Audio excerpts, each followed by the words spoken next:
All right, guys. So we changing the brake pads on the bike today. Front and rear. Something I knew I had to do when I bought the bike. That's how I got the price down. Rotors are good. Just need pads. Never did this before, so I'm gonna hop right into it. It's got one caliper on the rear and then two on the front. I do have stands if I need them.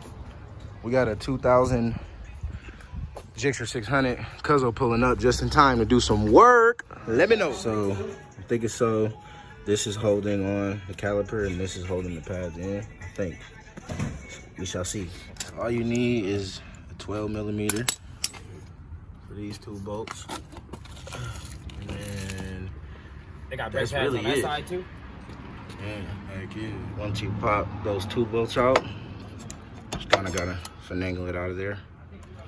Then you take off these two with the little Allen screw, and there's a clip in there. I'll get to it in just a sec. Alright, so these little two bolts with this plate reveals this pin that comes out. I like to hear that crackle. And then you can get the brake pads out. Yeah, that's why I do it on that, because I like to hear it. It's loud as fuck. I'm gonna compress the piston before I take it out though. Just like that, the pads are out, brother. I'm about to clean this one up though. All right, so onto the rear.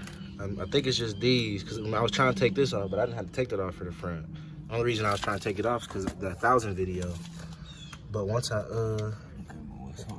nothing in the back, nothing. Just these two and it should drop.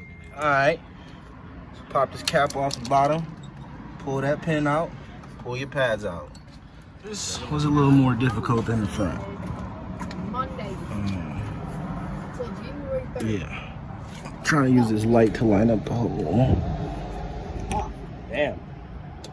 You jugging, Rachel? Good white job. Yeah? Good. Blue, is it white collar or blue collar? I think it's white color, I think. Yeah, I'm not sure. I never done